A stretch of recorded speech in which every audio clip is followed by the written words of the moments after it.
Hello, my name's Nick Barstow. I'm only chairing to give Michael a break, and also because I can be a bit bossy about time, because we've got 25 minutes for questions to all of our 5 speakers. So to crack on with it and tackle some of the issues about increasing awareness, making sure about people working together, ask all the questions you want.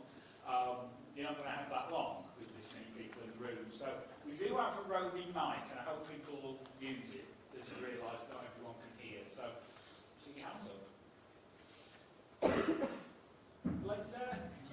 Just a general question. Is it possible to have a copy of all the slides? Yes.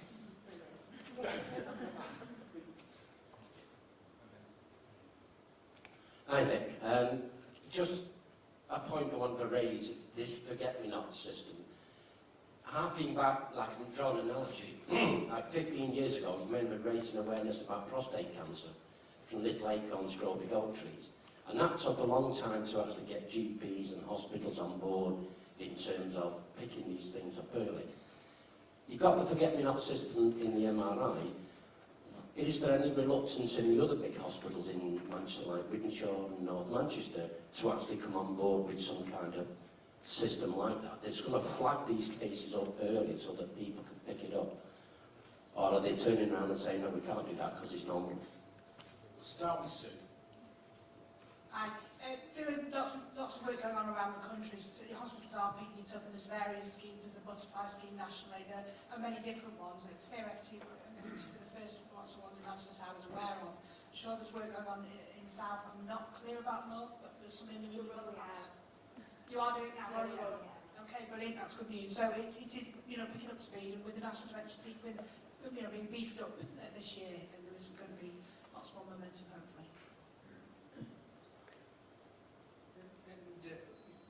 Mentioned the National Dementia Sequence. So hospitals are required now to ask people if they've been having difficulties with their memory. And that's causing a whole lot of interest. Some people get extra money if they do it, and they lose that money if they don't. But it does mean that referrals to memory clinics, for instance, have gone up 3-fold since that system was introduced.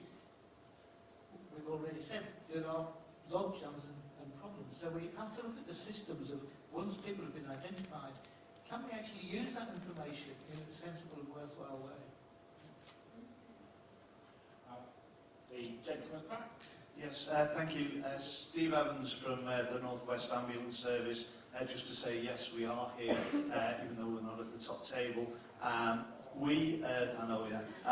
But I'd just like it's there before us. The emergency services. But anyway, we of late have actually started embracing the dementia awareness side of things, and we now have basic training for all ambulance staff on dementia awareness. And of late, we've just produced an e-learning for staff who can then go into links to all the stuff we've seen. So we are embracing the dementia awareness. Thank you. Great. Now, anyone want to comment, or should we just move on to... Well, just to say, I've actually been present at home with an older lady who was in difficulties, and the paramedics came out. I have to say they were absolutely super. They spent so long just being there and listening and putting things together sensibly, talking to relatives on the telephone, and it was just terrific. I mean, the fact that you guys are involved, people know you're sensible. The rest of us, whatever, social workers, nurses have got uniforms. I think it's a uniform that does it. I think it helps. Terrific. Okay. Martin. I'd like to ask Dave Jolly, if there isn't much treatment, why would I want a diagnosis?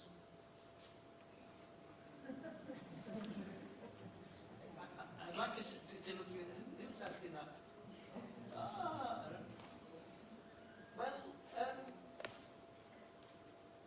Isn't it important?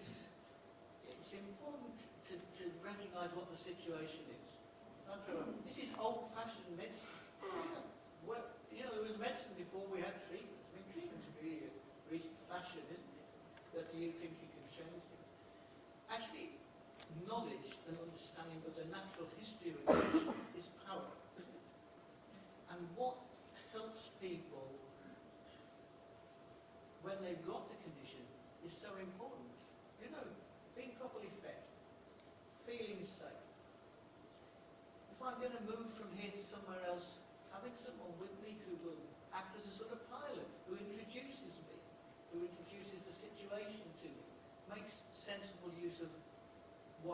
can do and what other people can do for me. Okay?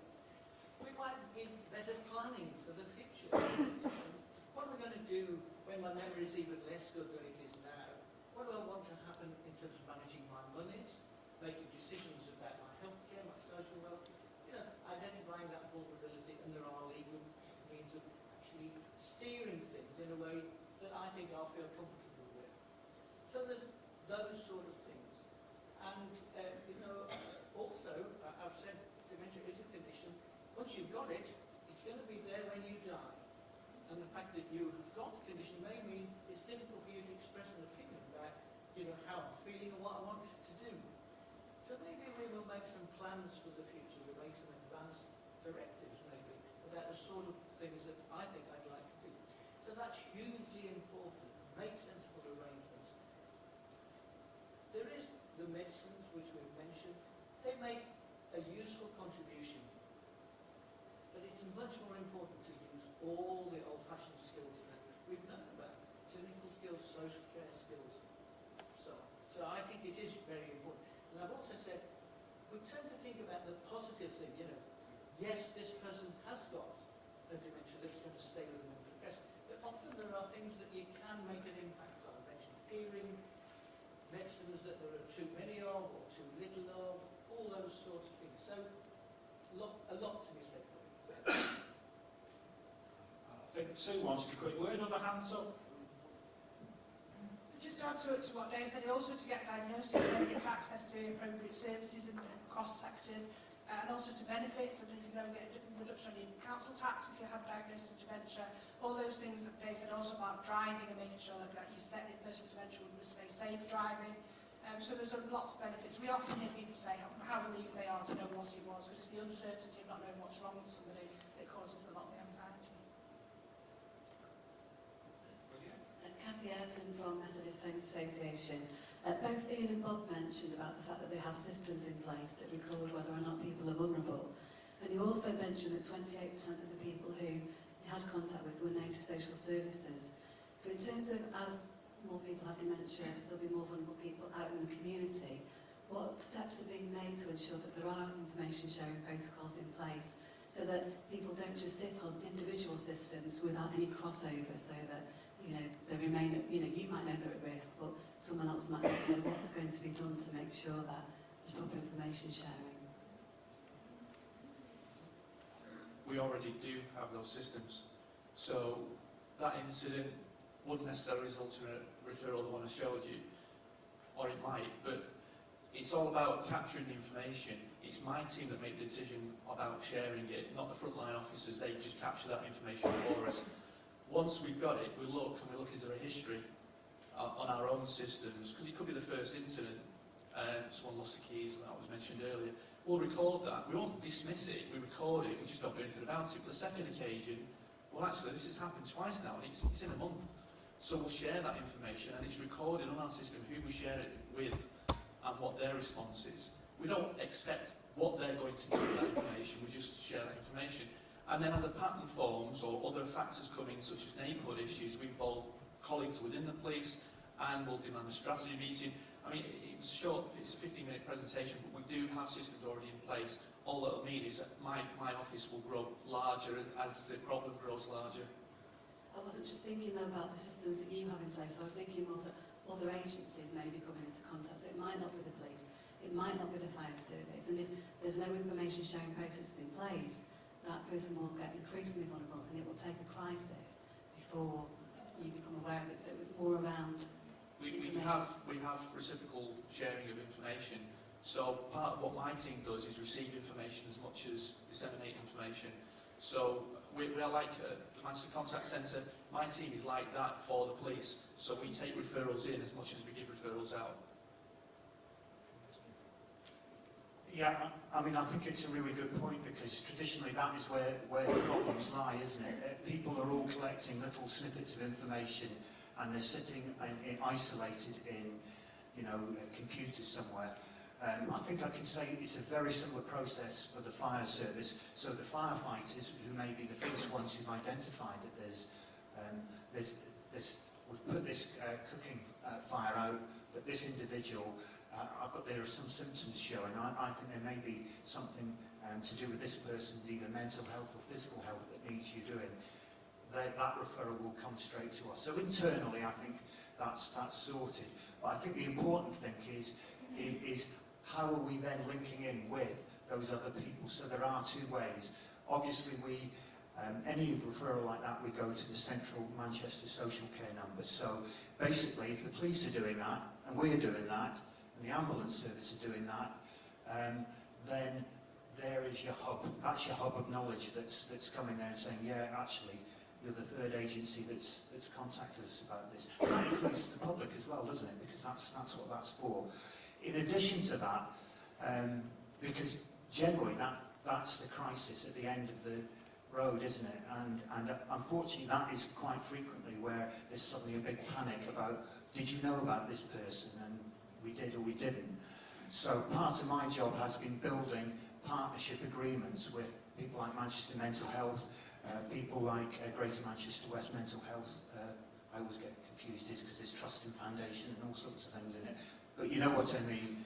And the Directorate for Adult Health and Wellbeing Services. So I think it is a case of belt and braces, because the contact centre, there's maybe gaps in knowledge. But if we build those partnership agreements and have the confidence that we can ring somebody up and say, listen, this partnership agreement exists, we need to tell you about this individual, and hope that good sense prevails. So it supports the process, because processes always seem to fall down at some stage. Does that... So? It's a bit scary, isn't it, don't you think? I mean, all these computers knowing all about everything and one thing and the other, and don't they go down sometimes? On a Friday afternoon, you know. Just to say, in addition to that, I mean, I think it's splendid stuff, but working from the hospice, we have patient-held records based on, called a multi-professional toolkit. So there's a patient-held piece of information. This is me, this is what's going on, these are the people that know me, so having that, I think, at a human sort of scale, is also often very useful, and that we could work upon it. Some people talk in terms of a patient passport, but it's some way of having the information available within the house and in the hands of the individual who's likely to need help. Quite apart from all your complex, wonderful stuff. Great, thanks a lot. Shirley? Yeah, I'm actually from the Chinese Health Information Center. This afternoon, very much I was looking for more information on dementia home care. Since we make dementia more home, community friendly, I noticed in my area, down in Charlestown Road, there's a dementia home care there. There's another one in Light Brown Road along there. I think that's the only two I'm aware of. And my question is, I want to know whether this are home dementia care. Is it belong to the, are they linked to local council, or they are private business run, or there are some more dementia home built across Manchester? Because I found that nobody mentioned in this, which I thought is quite important information given, because around our community, a lot of people are looking for what to do with people who have mild dementia, and to what degree they are eligible to go into a home, in a dementia home, since now I saw two down my road. Sorry. Yeah, if Jane from Age Concern. Jane Barker from Age Concern Manchester. My initial reaction is that if an agency is delivering home care, they should be registered with CQC, and that would be the source of information about the particular skills and expertise of a service. Having said that, all agencies that are registered with CQC can support people with dementia. Most agencies now will ensure that their staff have appropriate training. There may be specialist agencies, I'm not aware of them, but the Care Quality Commission website will be a source of information to follow that up. Any more for anyone?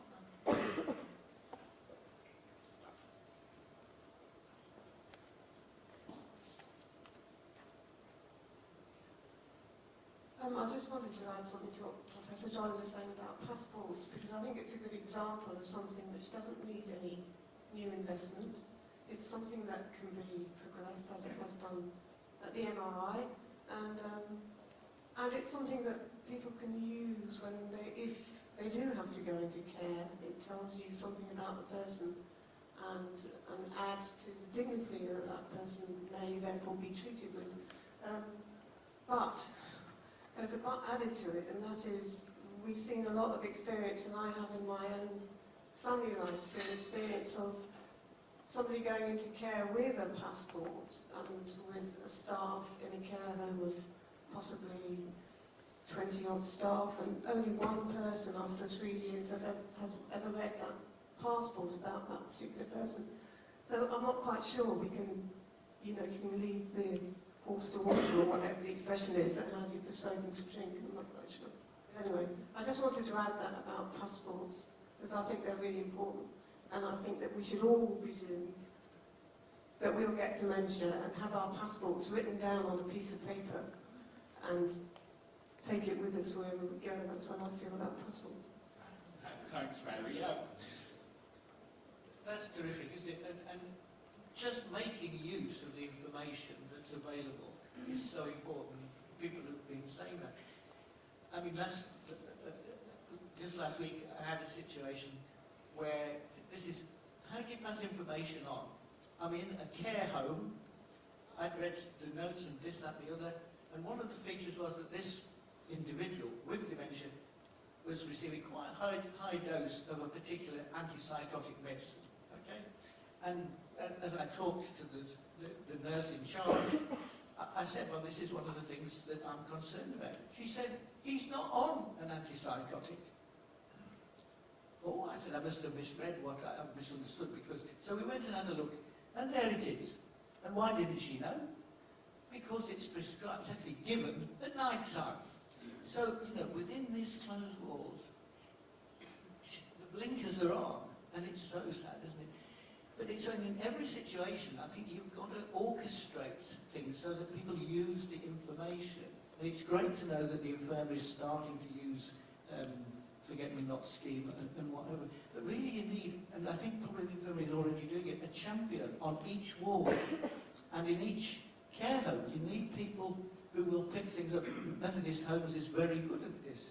The person and the life they're going to lead is very important. And it's not just the medicines, and it's not just their physical health and so on. It's about art, spiritual activities. So that when I get up this morning, I've got a structure of things that might be interesting to me. I can't remember everything, but I can join in with music that I've been interested in. I can have a do with some art-based projects. These are the sort of things. Can I have a word? Am I allowed? I just want to add, when David mentioned the ambulance service and the experience of someone really treating it well, we have to, I don't know whether any of you heard the Hazel Blears interview where she was talking about how her mother had been treated. It was anything but well. That wasn't the ambulance service, that was in the hospital. And that is scary to someone like me. I'm the nearest in this room to it, age-wise. I've had a quick look now, I'll check you all out. So I know that it could be a lot closer to me than some of you. And it is something that I'm affected by what you found in Cheetham, the stigma of it. It's something I don't want to be diagnosed with, and I guess I'm pretty well in common with everyone else. It needs great care. And I'm very greatly encouraged by things like Forget-Me-Not scheme and nursing champions in each ward. But I hope that they're good at it, because just being trained isn't enough. It has to come from in here, I think. And unfortunately, the cases that we hear from CQC and other places rather point to the fact that there's still quite a lot of people who haven't got it coming from in here. Okay. Thank you. I'm not sure if this is the right forum for my questions today, but I'm currently in a position of where an annual review will be done on my father's and I know that I'm going to get pressure from the local council to be putting his house up for sale. If anybody, you know, when I'm asking, should his care be being provided, no, he's self-funding, you have to pay for it. So if anybody's got anything interesting to tell me today, please come and contact me and let me know. Yeah, obviously we don't have anyone on the platform from adult social care, but I'm sure the colleagues who respond unless that really right. Just to say that we have a dementia support worker who may be able to help that lady. Hang on, Hayley. I'll talk to her after. I've got a starlight there.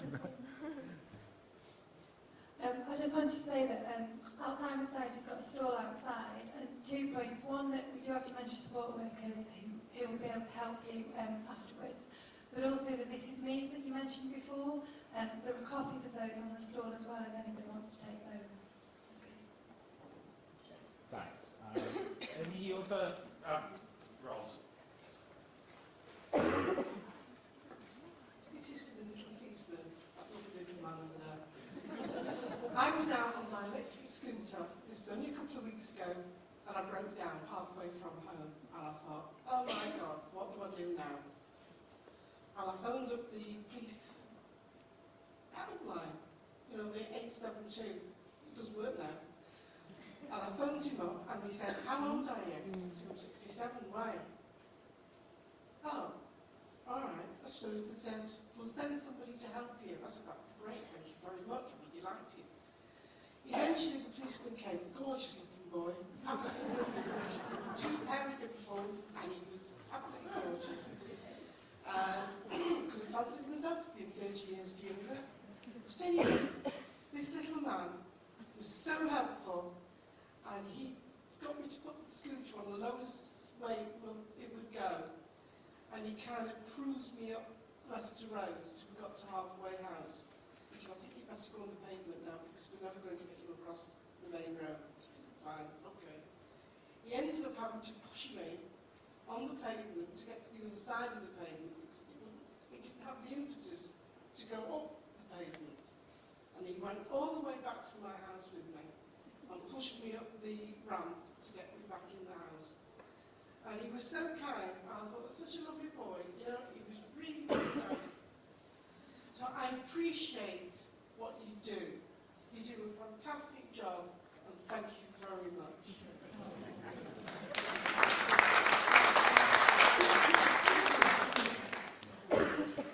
Are there any other questions? Possibly not their full life experiences. Hi, Karen from the Job Centre. There's myself and Martin, we work with people with disabilities and health conditions. How do we feed into this? What do we do if we've got somebody sat in front of us that we suspect might have early onset? Sorry, we were directing that to anyone. Anybody that can answer? The police are doing and the fire service, or just generally? Well, just generally, who do we contact? Is there a single point? Do we just contact the police? Do we contact who? It's very difficult because the person's got to obviously consent to having that concern shared. So it is something perhaps we could have. It's not an easy question to answer. Perhaps in this format, I can chat with you later. Is that okay? Yeah. Well, what sort of thing would you? What sort of thing might you notice to make you anxious? What sort of thing would you notice? Well, just from what you were saying, because obviously we go into a lot of discussion with our customers. Yeah. We have to make sure we're ready for the job market, and as part of our role, obviously we have sanctions and etc. where money can get stopped, which we really want to avoid. Yeah. So if somebody is turning up consistently late, Yeah. or forgetting their appointments, Yeah. and you can't really identify why, Yeah. the danger is if somebody else sees them get stopped, we may have a different concern. And obviously our concern is to get that person to the right place to help them. Well, that's right. So I would think the first thing is to feed it back to that individual. You would do that. And would they have somebody with them? The ones that we deal with don't always So have them on their own. no, because they're on their own. So but that's the sort of way I think suppose you say, well, they don't want to know about it. They don't want to know about it. And then it gets a bit tricky, doesn't it? But I mean, we've had two people who say, I'd rather be up in court for referring people on, face the coroner for not taking that action. And that's where you are, isn't it? You'll want to say is, really the first thing ought to be the local doctor. And if they've got a good doctor and they've got established discipline, then it ought to be part of what's going on. Doctors haven't traditionally been screening or checking on people's memories and one thing or the other. There was one amazing case that I was asked to see, where the man had got diabetes, was known to have diabetes, and kept going to the diabetic clinic for checks, and they checked his eyes, and they checked his blood pressure, and they checked his blood sugar. Fine. His wife was saying, but he's getting quite muddled. He's getting really quite difficult. And nothing happened until one day he barricaded them into his house. It was in Yorkshire, and in Yorkshire he had a gun, and because he thought people were coming to take his wife away from him, he had a sort of jealousy. And in the end he was shot. The responsibility takes on himself. Because nobody deserves a dimension of it. So that's always a thing, isn't it? So I think if you pick up, first if we can feed back to the individual, give them that respect, and there's family around working that way. But at the end you may have to take action, and maybe social services are the people that have got a responsibility in the first instance, but not to shirk the responsibility. I think one of the other things that related to that, what the lady was saying there, what the lady was saying there is, as the working age group goes on, we're going to get more and more people coming in the bracket of potential dementia cases. It needs people like Atos and people like that to actually be able to pick these cases up and take note of mental health issues, rather than saying that people are fit for work. We've seen hundreds of cases in the press over the last couple of years of these kind of scenarios, more interested in the physical aspects rather than the mental aspects. It's the mental aspects that are slipping underneath, and it's going to become more and more as the working age group goes up. So I think, from what that lady was saying there, the needs and an awareness raising with the firms and the professional healthcare people who are dealing with claimants. Right, we've pretty much run out of time. I'd like to thank everyone for the questions and for the responses. After a short break where you can get tea, coffee and refreshments, we'll be having 5 workshops. They're all the same, which makes life a lot easier, but the purpose of this is to give people a chance for a lot more detailed discussion. And there'll be 4 held in rooms outside this room, which are called Cavendish, Spencer, Morley and Griffiths.